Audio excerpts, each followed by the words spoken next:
The confirmed number of cases of the coronavirus in Los Angeles County today comes to 64,644.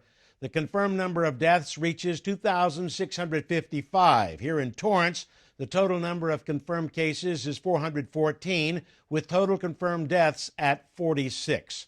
Welcome to COVID-19 Today. I'm Ben McCain. It's 4 p.m. on Monday, June 8th. Thousands took part in 4 separate funeral processions across Southern California today to honor George Floyd. The 4 caravans started from Leimert Park in South L.A., Reseda Church of Christ in San Fernando Valley, the Orange County Civic Center in Santa Ana, and Cal State University in Long Beach. The 4 symbolic processions were led by a hearse and converged in downtown Los Angeles near City Hall at 1st Street and Broadway Boulevard for a rally and memorial service this afternoon. The event was organized by Black Lives Matter Los Angeles, Clergy and Laity United for Economic Justice, and New Song LA Church. Like many recent demonstrations, organizers hope today's events will spread a message of unity and peace. Also today, Floyd's body in a gold casket arrived in his hometown of Houston. Hundreds of mourners lined up to pay their final respects to Floyd and his family. The 6-hour public viewing was held at the Fountain of Praise Church. A private funeral is scheduled for tomorrow. As the global movement to raise awareness of police brutality, social change, and racial inequalities continues, top Democrats unveiled legislation today to overhaul policing in the United States. The real way to achieve safe and healthy communities is to invest in those communities. Never again should the world be subjected to witnessing what we saw on the streets in Minneapolis, the slow murder of an individual by a uniformed police officer. Democrats will not let this go away, and we will not rest. The bill called the Justice in Policing Act would ban chokeholds, including the method used that killed George Floyd. It also proposed eliminating no-knock warrants in drug cases, which was used in the incident leading to the fatal shooting of Breonna Taylor in Louisville, Kentucky in March. The legislation, which has more than 200 Democratic co-sponsors in the House and the Senate, would require local police departments to send data on the use of force to the federal government and create a grant program that would allow state attorneys general to create an independent process to investigate misconduct or excessive use of force. The bill would also make it easier for people to recover damages when police departments violate their civil rights, and for the first time would make lynching a federal hate crime. What this bill does not include are reductions in police budgets. It also would not lend any new funds to police departments to implement the proposed reforms.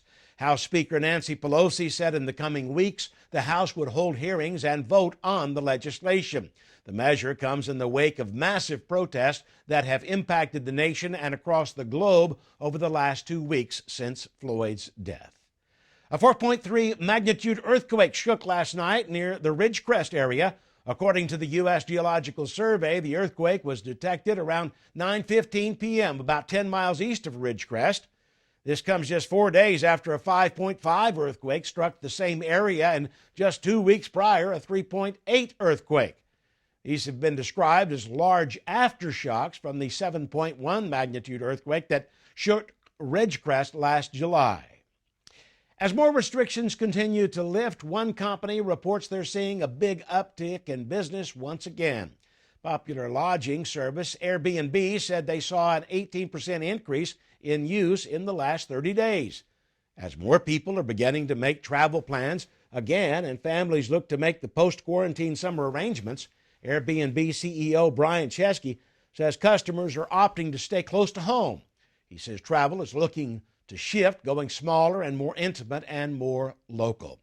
The mid-March shutdown of the economy also halted all travel and leisure industries to a screeching halt.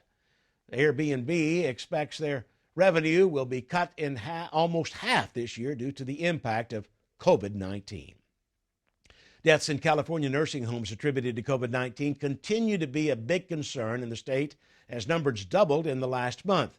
According to the California Department of Public Health, nearly 400,000 residents live in licensed long-term care facilities in the state. And as of last week, one of the state's 4,422 deaths from COVID-19, nearly half of them occurred in nursing homes or assisted living centers. Nurses at senior homes and long-term nursing facilities have spoken out about the lack of personal protective equipment at their facilities. Now, here in Torrance, 42 of the 46 reported deaths are from a senior care facility as well. Torrance fire personnel continues to work with each of the centers in Torrance to ensure proper protocols are in place, that enough PPEs are available, and that residents and staff are offered as many resources as possible to prevent further transmission of COVID-19. California's Department of Education released detailed guidelines today for safe reopening of schools in the fall. State Superintendent of Public Instruction Tony Thurmond shared a 55-page manual titled Stronger Together, a guidebook for the safe reopening of California's public schools. It's designed to help school districts prepare for the reopening classrooms and welcome students back on campus, and serve as a roadmap of recommendations for schools in all California counties as they work with local public health officials to navigate these next steps.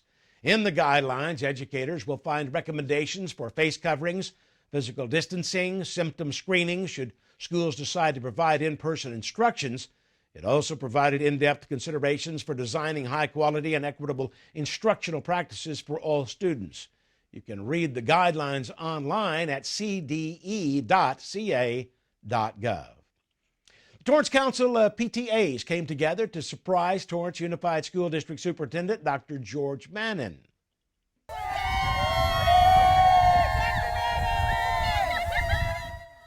As Dr. Mannon got back from his lunch break, he was surprised at the district office parking lot with cheer and love. The Torrance Council of PTAs wanted to say thank you and good luck as he embarks on retirement at the end of June. Dr. Mannon served as the superintendent for 15 years. Some of his most profound accomplishments have been the passing of multiple measures to modernize, upgrade, expanded programs, including athletic and other extracurricular facilities for students and communities to use. Another bond was passed to provide funds to build a brand new state-of-the-art aquatic center. We will be featuring a special piece on Dr. Mannon's journey and the legacy he leaves behind to air on City Cable later this week. Moving through the COVID-19 recovery process, the City of Torrance continues to take steps to support local businesses and work closely with the State of California and the County of Los Angeles to safely allow them to reopen as soon as possible. The city's Office of Economic Development is offering to cover filing costs associated with proposals for expanding dining options. This assistance will also grant temporary permits for approved outdoor dining and curbside pickup plans at no cost to the business owner. Residents are encouraged to shop local, eat local, and continue to support the local economy. As Del Amo Fashion Center and most retailers begin to reopen their doors with limited capacity, many are continuing to offer curbside pickup once you order online, and many restaurants are beginning to offer in-dining service again throughout the state. For a full list of businesses open for takeout, you can go to torranceca.gov/COVID-19. And if you're wondering what types of industries are now open, you can find that information online as well. Go to torranceca.gov/back-to-business. As the city continues its COVID-19 recovery efforts, more and more services will continue to resume. Beginning today, the city's Public Works Department will resume street sweeping services back to its normal schedule as in residential and all other areas. And with services on hold since mid-March, there's been a buildup of debris in curbs and gutters by the catch basins and in certain areas in standing waters. Now, at this time, the city will not be enforcing the no parking for street sweeping restrictions until further notice. Torrance City officials will meet on Zoom again Tuesday night. City staff will present the proposed revisions of the 2020-2021 budget to include reductions to meet the budget shortfalls. Cuts proposed throughout various departments will be presented to the finance director. There's also a resolution from the Public Works Department asking council to approve adopting a new agreement to continue participating in the Federal Housing and Urban Development Community Development Block Grant Program. Council members will also get an update of the city's response to COVID-19 and the city's recovery efforts as well. The community is encouraged to participate by emailing ahead or calling in during the meeting. You can do so by emailing council meeting public comment at torranceca.gov, and during the meeting you can call 310-618-2787. 2404. The meeting can be seen tomorrow evening beginning at 7 p.m. live on City Cable, as well as over the air on 25.2, online at torranceca.gov, Facebook, as well as on YouTube. A local high school senior received quite the honor for his athleticism. Andrew Valverde, North High School soccer player, was named the GATORADE State Player of the Year. Valverde will join the men's soccer team at the University of California, Los Angeles this fall. During his time in Torrance, he has racked up several accolades, including Pioneer League MVP, the Daily Breeze Player of the Year, and the CIF Division III Player of the Year. Throughout his high school athletic career, he's had 65 goals and 24 assists while maintaining a 3.68 GPA. The GATORADE State Player of the Year title designates one student athlete in each of the 12 sports. They are recognized as the best in the state based on athletics, academics, and character. As we head into graduation week here in Torrance, we also want to celebrate the class of 2020 and all of your big milestones, whether it's a preschool promotion or college graduation and every milestone in between. Send us your photo and let us know what school you are graduating from. We'll be sure to share it on our show. Email us at covid19today@torranceca.gov. Well, before we go, at the end of each program, we like to share stories from our community, feel-good pictures, images, and videos that remind us of how resilient our community is and reflects how Torrance truly cares. The Torrance Transit Department wanted to recognize members within their department to let them know how much they are appreciated, especially during this health crisis. You may have seen banners like this one around town that say, "Heroes work here," and they sure do. Transit staff, who continue to be frontline essential workers during the COVID-19 health pandemic, were treated to breakfast and lunch at the City Yard last week as a way to say thank you. During these challenging times, city employees continue to stay committed to serving the community, especially our essential workers who many depend on to get them to and from work each day. This is just one of the many ways the city continues to show how Torrance cares. Now, if you have a great story or have pictures or videos you'd like to share, or just want to say hello, please email us at covid19today@torranceca.gov. Stay informed by signing up at torranceca.gov/Torrance Alerts. Subscribe to City Cable's YouTube channel and be sure to like the city's Facebook page. That's our update for COVID-19 Today.